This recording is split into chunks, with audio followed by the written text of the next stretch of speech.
त्याच्यामुळे आता माझं आणि महायुतीचा राजकीय चॅप्टर संपलेला आहे. पण देवेंद्र फडणवीसांनी तुम्हाला थांबवायचा प्रयत्न नाही केला? माझ्या त्यांच्यामध्ये जे काय कॉन्व्हर्सेशन आहे ते आमच्यामधलं आहे, पण मी एवढंच सांगतो, मी त्यांना एकच सांगितलं, साहेब मला हा निर्णय विधानसभेसाठी घ्यावा लागेल आणि राजकीय नेता म्हणून तुम्ही मला थांबवणं बरोबर आहे, पण माझे थोरले भाऊ म्हणून मला ह्या निर्णयाची स्वायत्ता द्या, त्याच्या पुढे ते काय बोलू शकत नाहीत. ओके. जे सहकारातले नेते आहेत, ज्यांच्या संस्था आहेत, त्यांना कुठंतरी एक अशी भीती वाटत होती की आपण या बाजूला असलं पाहिजे, नाहीतर मग आपल्याला आपल्या पाठीमागं काही शुक्लकाष्ट लागू शकतं. मी काही एडीपोटी राजकीय निर्णय नाही घेतले ना. मी कागल गडिंग्लज उत्तर विधानसभेच्या भविष्यासाठी निर्णय घेतला. मला काही भीती नाही की मी पहिल्यापासून पक्षाला क्लिअर केलंय, मी विधान परिषदमध्ये इंटरेस्टेड नाही. नमस्कार, मी प्रशांत कदम. महाराष्ट्राच्या विधानसभेची निवडणूक जवळ आलेली आहे आणि पटावरचे मोहरे देखील हलायला सुरुवात झालेली आहे. सगळ्यात पहिली चाल कुठून खेळली जाते तर ती अर्थात कागलमधून. लोकसभा निवडणुकीच्या वेळी जे समीकरण आपल्याला माढ्यामध्ये पाहायला मिळालेलं होतं तशाच पद्धतीचं समीकरण कागलमध्ये पाहायला मिळते. कारण गेल्या 10 वर्षांच्या राजकारणामध्ये आपल्याला एक पॅटर्न दिसत होता की भरपूर इन्कमिंग जे आहे ते भाजपच्या बाजूनं होत होतं, भाजपकडे जायला सगळ्यांची गर्दी होती. पण आता एक युवा नेता पुन्हा एकदा आपली भूमिका जो आहे तो बदलताना दिसतोय आणि तो भाजपची साथ सोडून राष्ट्रवादी शरद पवार गटामध्ये सामील होणार आहे. त्यांचं नाव आहे समरजित सिंह घाडगे. आणि खरं तर समरजित सिंह घाडगे यांची मुलाखत आपण यासाठी करतोय कारण ही केवळ कागलची लढाई नाही आहे, याच्यामध्ये मला एक राज्याचा पॅटर्न दिसतोय. म्हणजे कागलची तुमची ही भूमिका जी आहे ती एक प्रकारे गेल्या 10 वर्षामध्ये ज्या पद्धतीचं राजकारण झालेलं आहे त्या राजकारणाची मला एक केस स्टडी वाटते. एकतर आपल्या पक्षातल्या एका युवा नेत्याला आपण न्याय देऊ शकत नाही, दुसरीकडं भ्रष्टाचाराचे आरोप करत ज्यांच्या विरोधात ईडीच्या इतक्या कारवाया केल्या त्यांचं समर्थन करावं लागतं, त्यांची उमेदवारी जी आहे ती आपल्याला पक्ष म्हणून सहन करावी लागते आणि त्या माध्यमातून होणारी कार्यकर्त्यांची कुचंबणा आणि त्यातही सहकारातलं नेतृत्व पश्चिम महाराष्ट्रात आपल्या सोबत असावं यासाठी भाजपच्या नेतृत्वानं केलेले प्रयत्न होते. पण हे सगळं फोल ठरून शेवटी तुमच्यासारखा एक युवा नेता भाजप सोडून पुन्हा राष्ट्रवादी शरद पवार गटाची साथ घेताना दिसतोय. काय नेमकं या पाठीमागचं कारण आहे? भाजपला सोडचिठ्ठी द्यायची असं का ठरवलं, कधी ठरवलं? आपल्या इंट्रोडक्शनमध्ये एक वाक्याची मी थोडीशी आपल्या परवानगीत दुरुस्ती करतो की भूमिका. माझी भूमिका पहिल्यापासून एकच होती की कागल गडिंग्लज उत्तर विधानसभा जे राष्ट्रीय छत्रपती शाहू महाराजांची जन्मभूमी आहे, त्याच्या स्वराज्यासाठी आणि त्याच्या विकासासाठी मी भारतीय जनता पार्टीमध्ये आलो. 2019मध्ये युतीच्या गोंधळामुळं मला अपक्ष उभा राहिला जेव्हा माझी उमेदवारी घोषित केली गेली होती आणि त्याच्यामुळे एक 3 वे फाईटमध्ये जो पराजय झाला त्याच्यामध्ये मागच्या 5 वर्षांत त्याची किंमत ह्या विधानसभेला बरीच मोजावी लागली. डेव्हलपमेंट आणि ह्या सगळ्या गोष्टीवर त्याच्या अधिक आपण एक नंतर इंटरव्ह्यूमध्ये बोलू. आता जेव्हा जुलै महिन्यामध्ये जेव्हा अजितदादा महायुतीमध्ये म्हणजे युतीमध्ये येऊन महायुती झाली तेव्हा हे साहजिकच होतं की हे तिकीट पालकमंत्र्यांना जाणार आहे, कारण सिटिंगला सिटिंग हा फॉर्म्युला आहेच. आणि त्याच्यामुळं माझं जी मेन भूमिका होती की कागल विधानसभेला आपल्याला स्वराज्य मिळवून द्यायचं आहे, हे परत अपक्ष उभा राहायचं आणि त्याच्यामध्ये परत दगाफटका करून घ्यायचा. त्याच्यामुळं माझी भूमिका तीच आहे. माझ्या भूमिकेला न्याय मिळण्यासाठी मी कुठं पक्ष सोडलाय, पक्षच मला तिकीट देऊ शकत नाही. त्यांची वरच्या अडचणी होत्या हे मी समजू शकतो, त्यांच्या अडचणी, आणि त्याच्यामुळं ह्यासाठी हा बोल्ड डिसिजन आपल्याला कागलला डोक्यात धरून घ्यावा लागला. 2016च्या आसपास तुम्ही भाजपमध्ये प्रवेश केलात. त्याच्यानंतर 2019च्या विधानसभेच्या आधी सुद्धा मला वाटतं देवेंद्र फडणवीसांनी जाहीरपणे सांगितलेलं होतं की तुम्हाला तिकीट देणार म्हणून, पण तेव्हा ते घोषित केलेलं होतं पण तरी सुद्धा मिळू शकलेलं नव्हतं. तेव्हा शिवसेना आणि भाजपची युती होती, कदाचित ते युतीचं समीकरण त्यांना सांभाळायचं होतं. पण नंतर तर भाजप परत एकटा होता, मग परत इतके मित्रपक्ष जोडले की परत तुम्हाला न्याय देता येत नाहीये. त्यामुळं ही अवस्था नेमकी भाजपची जी होतीये त्याच्यामुळे तुम्हाला हा निर्णय घ्यावा लागतोय. असू दे, काही गोष्टी आपल्या नेत्याच्या हाताबाहेर असतात, त्या गोष्टी आपण समजून घ्यायच्या. मला माझी भूमिका मी त्यांच्यासमोर मांडली आणि मी अभिमानाने सांगतो की मी माझ्या नेत्यांसमोर माझी भूमिका मांडली, गोष्टी क्लिअर केल्या आणि मग मी हा निर्णय घेतला. आणि त्याप्रमाणे त्यांच्यामध्ये पण ती परिपक्वता आहे की नाईलाज आहे. त्यांनी काय मला असं परवानगी देण्याचा विषय येत नाही. मी माझी भूमिका सांगून आलो. आता येत्या जसं मी 8 वर्ष एकनिष्ठपणे भारतीय जनता पार्टीमध्ये काम केलं, कोणी मला अक्यूज करू शकत नाही की मी पक्षाची भूमिका नाही मांडली. येत्या काळामध्ये कागल गडिंग्लज उत्तूर विधानसभेच्या पुन्हा स्वराज्यासाठी आदरणीय शरदचंद्र पवार साहेबांच्या नेतृत्वाखाली मी त्याच एकनिष्ठेने काम करणार. समरजीतजी, मला म्हणजे तुम्हाला हे विचारायचं आहे की तुमच्यासारखा युवा नेता, म्हणजे तुम्ही 40-41 वय आहे 41 तुमचं, तुम्ही 7 वर्षांपूर्वी जवळपास 6-8 वर्षांपूर्वी भाजपमध्ये आलात, ज्या पक्षाची राज्यात आणि केंद्रात देखील सत्ता आहे. महाराष्ट्रामध्ये भाजपचं जे नेतृत्व आहे देवेंद्र फडणवीस त्यांच्याशी तुमचे चांगले संबंध आहेत. मग 8 वर्षानंतर तुम्हाला हा पक्ष सोडावा लागतोय, तर या वयामध्ये म्हणजे याही पक्षामध्ये तुम्हाला कदाचित पुढं फ्युचर दिसलं असतं, पण ते तुम्हाला आता दिसत नाहीये, तुम्हाला हा निर्णय घ्यावासा वाटतोय. तर ही जी अडचण आहे ती होण्यापाठीमागं भाजपचं गेल्या 5-6 वर्षातलं जे राजकारण आहे ते कारणीभूत आहे का? युवा नेत्यांना एकतर म्हणजे जिथं पोकळी आहे तिथं सुद्धा संधी देऊ शकत नाही का? मी परत त्या मुद्द्यावर येतो की मी भारतीय जनता पार्टीमध्ये ते केंद्रात आणि राज्यात आहेत म्हणून प्रवेश नाही केला. मी यासाठी प्रवेश केला कारण मी I am going back to the point की हे बघा, राष्ट्रीय छत्रपती शाहू महाराजांचा जन्म कागलमध्ये झाला. तुम्ही कागलच्या बाहेर आणि कोल्हापूर जिल्ह्याच्या बाहेर जाऊन लोकांना विचारा, किंवा दिल्लीमध्ये पण मला सांगा, किती लोकांना माहिती की शाहू महाराज कागलचे आहेत? हे दुर्दैव नाही? हु इज रिस्पॉन्सिबल? 25 वर्ष एक राजकीय व्यवस्थापनाने ही काळजी घेतली की कागल आणि राष्ट्रीय शाहू महाराजांचं हे असोसिएशन व्हायला नको. माझं जिद्द आहे की शाहू महाराज हे कागलचे आहेत, हे आपण कृतीतून सिद्ध करण्यासाठी कागलमध्ये आपल्याला पुन्हा स्वराज्य निर्माण करायचं आहे. यासाठीच मी भारतीय जनता पार्टीमध्ये मी आलो होतो. ठीक आहे, दुर्दैवाने त्या गोष्टी होऊ शकत नाहीत. आत्ता पण हा निर्णय मी जो घेतला आहे की मी पहिल्यापासून पक्षाला क्लिअर केलंय, मी विधान परिषदमध्ये इंटरेस्टेड नाही आहे. बरं, तुम्हाला तशी ऑफर होती? त्यांच्या डोक्यात असू शकेल, बरं, पण त्यांनी ऑफर द्यायच्या आधीच मी त्यांना स्पष्ट म्हटलं, मी विधान परिषदमध्ये इंटरेस्टेड नाही. मी राष्ट्रीय छत्रपती शाहू महाराजांचा विचारांचा वंशज म्हणून आणि त्यांच्या घराण्याचा वंशज म्हणून मी जनतेतूनच निवडून हे परिवर्तन घडवणार. त्याच्यामुळं पक्षाकडून जे काय मनधरणी केली जाते, मी म्हटलं मी त्या गोष्टीत इंटरेस्टेड नाही आहे. मी विधानसभा आणि परिवर्तन जनतेतून घडवण्यासाठी आलो होतो आणि त्यासाठी आता मला आदरणीय शरदचंद्र पवार साहेबांच्या नेतृत्वाखाली काम करायचं. पण सामान्य लोकांनी हे राजकारण कसं समजून घ्यायचं? म्हणजे मार्च 2023 मध्ये जेव्हा ईडीच्या कारवाया होत होत्या, हसन मुश्रीफांच्यावरती कोट्यावधीच्या घोटाळ्याचे आरोप होत होते, भाजपचे नेते किरीट सोमय्या त्याच्या आधी इथं यायचे, अगदी हातोडा वगैरे घेऊन यायचे, त्यांच्या यादीमध्ये अगदी वरचं नाव असायचं. शरद पवारांनी सुद्धा जेव्हा अजित पवार साथ सोडून गेले त्याच्यानंतर जी घोटाळेबाज मंत्र्यांची यादी वाचलेली होती त्याच्यामध्ये 2 नंबरचं नाव त्यांनी हसन मुश्रीफांचं घेतलेलं होतं. आणि अवघ्या काही महिन्यामध्ये मग हेच हसन मुश्रीफ अजित पवारांच्याकडे येतात आणि त्यातही खरं तर हे दुर्दैवी आहे, पण त्यांच्या आडनावाचा उल्लेख म्हणजे अल्पसंख्याक वर्गातले आहेत ज्यांची पाठराखण आता भाजपला करावी लागणार. तर हे राजकारण समजून कसं घ्यायचं? मी आदरणीय पालकमंत्री साहेबांचा आभार व्यक्त करतो की त्यांनी हा निर्णय घेतला. बर, माझे सगळे आता मी त्या विषयावर बोलत नाही कारण माझे आरोप त्यांनी सिद्ध केले ना, बरोबर.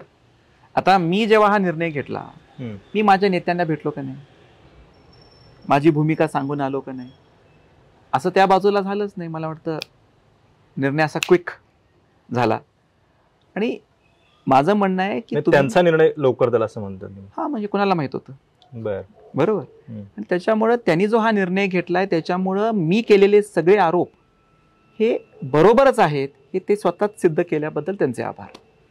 पण हा निर्णय घेताना म्हणजे तुमच्याकडे पर्याय हा पण होता की तुम्ही अपक्ष लढू शकला असतात.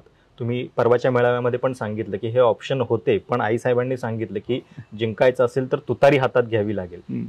काय नेमकं संभाषण होतं? आपल्या प्रत्येकाच्या आयुष्यामध्ये आई हे फार मोठं स्थान असतं. आता आज आपण जर विचारलं की स्वराज्याचं स्वप्न खरं कोणी पाहिलं, ते राजमाता जिजाऊंनीच पाहिलं.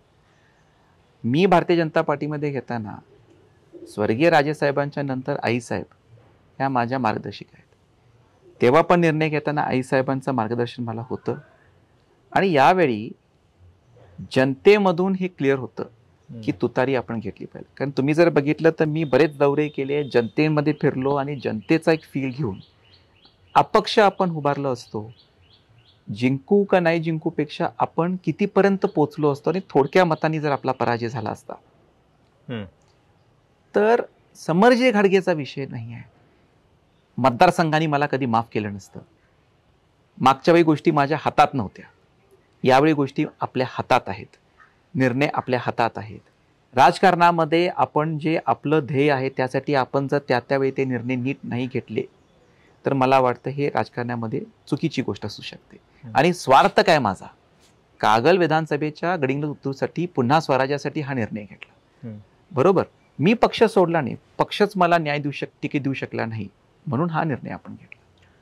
मेळाव्याचे पोस्टर्स आम्ही बघतोय आणि त्याच्यावरती वस्ताद येत आहेत असं म्हणून शरद पवारांच्या उपस्थितीमध्ये जो पक्षप्रवेश होतोय त्याचे बॅनर्स लागलेले आहेत.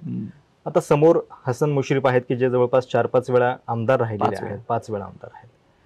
किती अवघड वाटतं हे चॅलेंज आणि खरोखर वस्तादांची साथ किंवा त्यांचा डाव यशस्वी होईल? आपण नेहमी विसरतो की लोकांनी जे काय आज व्यक्ती कोण पण कुठं पण पोचले तर त्यांना मतदारांनी साथ दिलेली आहे. माझ्यासाठी हे मतदार नाही आहेत, माझ्या कुटुंबाचे सदस्य आहेत. आज त्यांच्या बाजूनी महायुतीची ताकद असेल, 5 वेळा आमदार निवडून आलेत म्हणून त्यांनी भरपूर काम केलं असं ते म्हणतात. पण इंटरेस्टिंग बाब अशी आहे की आज कागलच्या इतिहासामध्ये पहिल्यांदा 3 गट एकत्र आणावे लागले. बरोबर, मला नाही वाटत कागलच्या इतिहासामध्ये 3 गट एकत्र कधी आलेत. हा, सदाशिवराव मंडलिक साहेब जेव्हा उभारले 2009ला तेव्हा मला वाटतं 3 गट एकत्र आले होते. संजय दादा आणि संजय बाबांबद्दल माझं काही कमेंट नाहीये, ते त्यांच्या भूमिका त्यांच्या बाजूने योग्य आहेत. पण आज आदरणीय मुश्रीफ साहेबांना 3 गट एकत्र आणायची गरज का वाटते? आज त्यांना अमित शाह साहेबांना कोल्हापूरला आणायला आवश्यकता का वाटते? बरोबर, हे जे प्रश्न आहेत ना, आता काल कुठे स्टेटमेंट दिलं की माझी दखल घ्यायची गरज नाही असं कुठलं स्टेटमेंट दिलं. तर मी माझी दखल घ्यायचीच नसेल तर तुम्ही 3 गट एकत्र आणता कशाला? तुम्ही एवढ्या वर्ष काम केलंय ना, 5 वेळा तुम्ही आमदार आहे, बरोबर, मग बिंदास राहावा ना. तुम्ही निवडून येणार, तुम्हाला एवढा कॉन्फिडन्स आहे तर बिंदास राहावा. एवढं सगळं करायची काय गरज होती? आणि मग गुरुला बदलण्याची पण काय आवश्यकता होती? आलासा निवडून तुम्ही. नाही, राज्याच्या राजकारणामध्ये अनेक लोकांना अजून शंका आहे, काही अशा चर्चा होत असतात की खरोखर महायुती एकत्रित लढणार आहे का? अजित पवार कदाचित वेगळी वाट पकडू शकतात. मग तुमच्या बाबतीत म्हणजे कागलमध्ये अजित पवारांनी त्यांची उमेदवारी डिक्लेअर केलेली आहे, तुम्ही भाजपमध्ये आहात, देवेंद्र फडणवीस यांच्याशी तुमचे चांगले संबंध आहेत, मग तरी सुद्धा तुम्हाला असा अजून आशावाद का नाही वाटला की कदाचित हे काहीतरी अजून इक्वेशन हे होऊ शकतं आणि आपल्याला संधी मिळू शकते? तुमचा निर्णय याचा अर्थ महायुती अजित पवारांना सोबत घेऊनच लढणार आहे याच्यावरती पण शिक्कामोर्तब म्हणायचं? कॉन्ट्ररी स्टेटमेंट्स काही नव्हते, देवर नो कॉन्ट्ररी स्टेटमेंट्स. ठीक आहे, जेव्हा अजितदादांनी ते स्टेटमेंट केल्यानंतर कुठंतरी महायुतीमधून स्टेटमेंट की अजून सीट शेअरिंगवर आम्ही निर्णय नाही घेतलाय असं कुठलंच स्टेटमेंट. आणि त्याप्रमाणे एक आहे सिटिंगला सिटिंग, हा फॉर्म्युलाच आहे. आणि ते पालकमंत्री आहे, थोडी एक पालकमंत्र्याला तिकीट नाकारणार आहेत, बरोबर. आणि त्याच्यामुळं राजकारणामध्ये आपण फार वेट अँड वॉच करून उपयोग नाही. आपल्याला ते निर्णय त्यावेळी घ्यावे लागतात. मागच्या वेळी फार लेट निर्णय झाल्याचा फटका मला बसला. अपक्ष जेव्हा तुम्ही लढलात ऐन वेळी झाल्यामुळे गोंधळ झाला. त्याच्यामुळे आता माझं आणि महायुतीचा राजकीय चॅप्टर संपलेला आहे. पण हा निर्णय घेतानाचे तुमचे निकष काय असतात? म्हणजे कुठल्या फॅक्टर्सला गृहीत धरून तुम्ही हा निर्णय घेतला? काय नेमकं विचार केला या पाठी? आणि त्यातही शरद पवार म्हणजे तुतारीची निवड करण्यापाठीमागं कारण? नोव्हेंबरच्या निकाल नंतर तुम्हाला कळेल मी तुतारी का घेतली. पण तुतारी ही स्वराज्याची प्रतीक आहे, बरोबर. कागल गडिंग्लज उत्तर विधान, मी परत त्याच विषयावर येतो. माझ्या हे बघा, कोणाचा पराजय करणं संविधानामध्ये, आपण जेव्हा जिंकतो तो कोणाचा पराजय होणार आहे. आपल्या या मतदारसंघामध्ये जे एक लॉंग टर्म डेव्हलपमेंट व्हायला पाहिजे होतं, ते कुठलंच लॉंग टर्म डेव्हलपमेंट नाही. त्याच्यावर एक वेगळा सेशन आपण घेतला तर मी केस टू केस तुम्हाला सांगू शकतो. आणि हे फार दुर्दैव आहे. आता साधी गोष्ट घ्या की कागलमध्ये आज आपण विचार केला की एज्युकेशन पॉईंट ऑफ व्ह्यू, मी म्हटलं आपले अजून एवढे मंत्रिपदं असून स्कूल डिजिटलायझेशनच नाही आहे. आज मी स्कूल डिजिटलायझेशन माझ्या फाउंडेशनच्या माध्यमातून करतो, शाहू महाराजांची जन्मभूमी, बरोबर. आज ही कागलमध्ये जे मेडिकल फॅसिलिटीज आहेत, बरोबर. आता परवा त्यांनी घोषित केलं की आयुर्वेदिक कॉलेज आणि योगा सेंटर सुरू करू, अभिनंदन. पण अजूनही आपले आरोग्य केंद्र आहेत ते फुल्ली इक्विप्ड नाही आहेत कागलमध्ये. एवढी सगळी मंत्रिपदं असून कागलमध्ये हे तर बेसिकली आरोग्य सुविधाही आपल्यात अजून डेव्हलप नाही आहे. या गोष्टी ज्या आहेत, म्हणजे मी एक थोडंसं आपल्याला एक उदाहरण देतो. फ्रान्समध्ये ती एक राणी होती बघा, मॅरी अँटोनेट. मोठं दंगल झालं त्याच्यामध्ये. मॅरी अँटोनेटचं राज्य, इतकी गरिबी होती, इतकी परिस्थितीत प्रॉब्लेम होती. लोक येऊन त्यांना म्हणायचे की आम्हाला भूक लागली, आम्हाला जेवण नाही, आम्हाला ब्रेड नाही. थट्टेत त्या म्हटल्या ब्रेड नाही तर मग केक खावा. आरोग्य केंद्र आपले अजून डेव्हलप नाहीत आणि आता आपण आयुर्वेदिक सेंटर आणि योगा सेंटरचं बोलतोय. सो हे जे लॉपसाइडेड इव्हेंट मॅनेजमेंट आहे, हे आपल्याला येत्या काळामध्ये शाश्वत डेव्हलपमेंट विकास करून करायचा. आणि यासाठी कागलच्या स्वराज्यासाठीच मी हा निर्णय घेतला. ज्यावेळी ईडीच्या कारवाया होत होत्या त्यावेळी तुम्ही कागदपत्र पुरवताय असा पण आरोप हसन मुश्रीफ करत होते. हा निर्णय घेण्याच्या आधी किरीट सोमय्यांशी काही बोलणं झालं नाही? काहीच नाही. मुश्रीफ साहेब ह्या बाजू आल्यानंतर किरीट सोमय्यांचं माझं काहीच कम्युनिकेशन नाही. त्या सगळ्या फायलींचं वगैरे काय होणार पुढे, म्हणजे आरोपांचं? नाही, सुप्रियाताई म्हटले ना जवाब दो जवाब दो. आता मी त्यांच्याच पक्षात आले, आम्ही दोघे एकत्र मिळून उत्तर देतो त्या गोष्टीचं. आता पण देवेंद्र फडणवीसांनी तुम्हाला थांबवायचा प्रयत्न नाही केला? काहीतरी सांगितलं असेल, कारण एकतर तुमचं वय, तुम्ही 40-41 वयाचे आहात, मोठी संधी आहे पुढे, पण कदाचित राजकारणामध्ये म्हणजे हे वय काहीच नाही, अजून बऱ्याच गोष्टी असतात पुढे. काय सांगितलं नेमकं ते? माझ्या त्यांच्यामध्ये जे काय कॉन्व्हर्सेशन आहे ते आमच्यामधलं आहे. पण मी एवढंच सांगतो, मी त्यांना एकच सांगितलं, साहेब मला हा निर्णय विधानसभेसाठी घ्यावा लागेल आणि राजकीय नेता म्हणून तुम्ही मला थांबवणं बरोबर आहे, पण माझे थोरले भाऊ म्हणून मला ह्या निर्णयाची स्वायत्ता द्या. त्याच्या पुढे ते काय बोलू शकत नाहीत. ओके. राजकीय नेता म्हणून त्यांनी थांबवायचा प्रयत्न केला, पण मी जेव्हा म्हटलं की माझ्या थोरल्या भावासारखं तुम्ही विचार करा आणि ती स्वायत्ता मला द्या, त्याच्या पुढे त्यांना काही मला सांगता नाही. राजकारणामध्ये अनेकदा योग्य निर्णय योग्य वेळी घ्यावे लागतात आणि ते निर्णय घेणं हीच खरं तर एका चांगल्या नेत्याची कसोटी असते. म्हणूनच मला परत एकदा हे विचारायचं आहे की तुमचा निर्णय म्हणजे याचा अर्थ राज्याचं राजकारण बदलतंय याची एक कुठंतरी त्याच्यामध्ये एक चुणूक दिसते. कारण 105 आमदार असलेला पक्ष जो 5 वर्ष म्हणजे दोन्ही बाजूंनी, एकदा विरोधात होता, त्याच्यानंतर जरी सत्ता मिळाली तरी स्वतःचा मुख्यमंत्री करू शकला नाही, त्यांचं मोठं नेतृत्व केंद्रामध्ये आहे, आणि तरी सुद्धा तुमच्यासारख्या व्यक्तीला निर्णय घ्यावा लागतोय. हे निर्णय घेतानाची तुमच्या मनातली खदखद काहीतरी आहे. तुम्हाला हे दिसत असेल की या पक्षामध्ये आपण जाऊन सुद्धा आपल्याला न्याय मिळाला नाही. अगेन तो माझा आता राजकीय चॅप्टर संपलाय.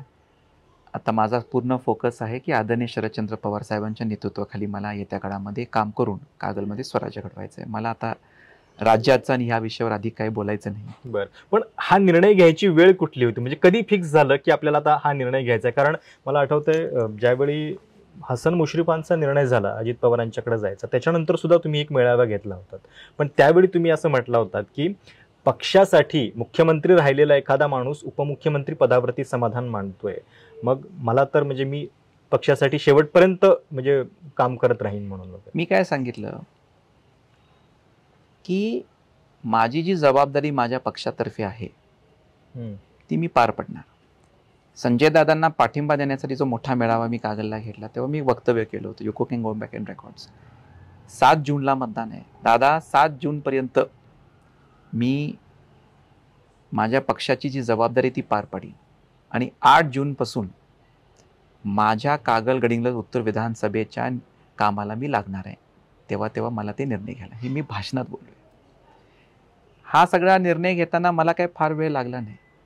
मी हे निर्णय मला वाटतं 10 दिवसामध्ये मी घेतला. आत्ता शेवटच्या 10 दिवसामध्ये घेतले? फार वेळ लागला नाही. बरं, लोकसभा निकालांचा काही परिणाम याच्यात? नाही, काहीच नाही. मी निर्णय ट्रेंड आपल्या विधानसभेला जिंकवण्यासाठी आणि स्वराज्यासाठी मी तो निर्णय घेतला. मी ते राज्यात काय झालं आणि केंद्रात काय झालं त्या हिशोबाने तो निर्णय नाही घेतला. सुरुवातीला इंट्रोडक्शनमध्ये जो मी उल्लेख केलेला होता की गेल्या 10 वर्षामध्ये आपल्याला एका साईडला इन्कमिंग दिसत होतं आणि त्यातही पश्चिम महाराष्ट्रातला पॅटर्न असा होता की जे सहकारातले नेते आहेत, ज्यांच्या संस्था आहेत, त्यांना कुठंतरी एक अशी भीती वाटत होती की आपण या बाजूला असलं पाहिजे, नाहीतर मग आपल्याला आपल्या पाठीमागं काही शुक्लकाष्ट लागू शकतं. तुम्हाला ती भीती वाटत नाही का? तुमच्याही भरपूर संस्था आहेत, तुमचा कारखाना म्हणजे राज्यातला एक आदर्श कारखाना म्हणून पण ओळखला जातो. मी बघितलं दिल्लीमध्ये तुम्ही अनेकदा पुरस्कारासाठी पण यायचा त्या सगळ्यासाठी. तर तशी काही भीती कशाच पाहिजे? मी काय एडीपोटी राजकीय निर्णय नाही घेतलाय ना. मी कागल गडिंग्लज उत्तर विधानसभेच्या भविष्यासाठी निर्णय घेतलाय. मला काय भीती नाही. आय एम फ्रॉम राजेसाहेबांच्या काळापासून I am transparency is something we are proud of. आणि मला वाटतं त्याच्यामुळंच आम्हाला एवढे पुरस्कार मिळालेत. सभासद, कर्मचारी आणि जे आम्ही काम केले त्याचे प्रतीक ते पुरस्कारच आहेत ना. त्याच्यामुळं मला काही भीती नाहीच आहे. म्हणजे लोकसभा निवडणुकीच्या वेळी माढ्याची निवडणूक ही खूप टॉकिंग पॉईंट होती, कारण मोहिते पाटलांनी म्हणजे 5 वर्षांपूर्वी एक निर्णय घेतला, त्याच मोहिते पाटलांची नंतर भाजपमध्येच इतकी घुसमट झाली की त्यांना शेवटी ते सगळे बंध तोडून उभं राहावं लागलं. आणि त्यांच्याही संस्था आहेत, त्यांनाही हा निर्णय घेताना काही गोष्टींचा विचार करावा लागला असेल. आता मला असं वाटतं की विधानसभा निवडणुकीच्या वेळी कागल टॉकिंग पॉईंट होतोय, कारण शेवटी कसं असतं की पहिलं धाडस कोण करतंय, पहिला निर्णय कोण घेतोय याची एक खूप म्हणजे त्याचं एक महत्त्व असतं. तो तुम्ही घेतलाय आणि त्यामुळं या निर्णयाची चर्चा आता राज्यभर होतीये. तुम्हाला माढा ते कागल या सगळ्या प्रवासामध्ये राजकारण्यांची महाराष्ट्रातल्या काय स्थिती दिसते? मी माढाबद्दल अधिक काही बोलू शकत नाही, पण as far as I am concerned माझं मध्ये एक आहे की विथ एज आपण निर्णय घेताना सगळे फॅक्टर्स आणखीन स्टडी करून घेतो, पण एकदा मी निर्णय घेतला तो मी बदलत नाही. इफ यू रिमेंबर 2016 मध्ये मी पहिला निर्णय घेतला होता, त्यानंतर पश्चिम महाराष्ट्रामध्ये गोष्टी होत गेल्या. म्हणजे भाजपमध्ये पण जाताना पहिला आधी निर्णय मीच घेतला होता, आता पण हा निर्णय मीच घेतला. आता बरीच लोक सांगत होती गडबड का करताय, थोड्या वेळाने थांबा, काय होतंय बघूया. असं होत नाही. आपल्याला मेसेज तो क्लिअर पाठवा लागतो, लोकांना तो मेसेज क्लिअर करून लोक कामाला लागायला लागतात. आता स्वतःला एवढं मोठं ते नेते मानतात, माझ्या उभा राहणार आहेत, तर 2 महिने मला सत्तेतून बाहेरच पडल्यासारखं का खाण्या, तर मला काय गरज होती? अगेन आय एम सेइंग, हा निर्णय आपल्याला लोकांमधल्या भविष्यासाठी घ्यायचा आहे, तो मी घेतला.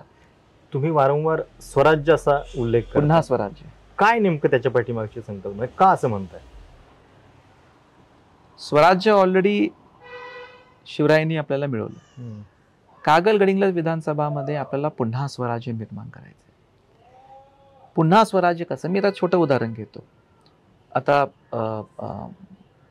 मुश्रीफ साहेबांची श्रावण बाळ म्हणून ओळख आहे. एवढ्या वर्षामध्ये डायरेक्ट बेनिफिट ट्रान्सफर हे कागलमध्ये नव्हतेच. बरं. थंबवर लोकांना थंब करून करायला लागत होतं. ती थंबची पद्धत मी बंद पाडली. बरं. म्हणतात डायरेक्ट बेनिफिट ट्रान्सफर करा.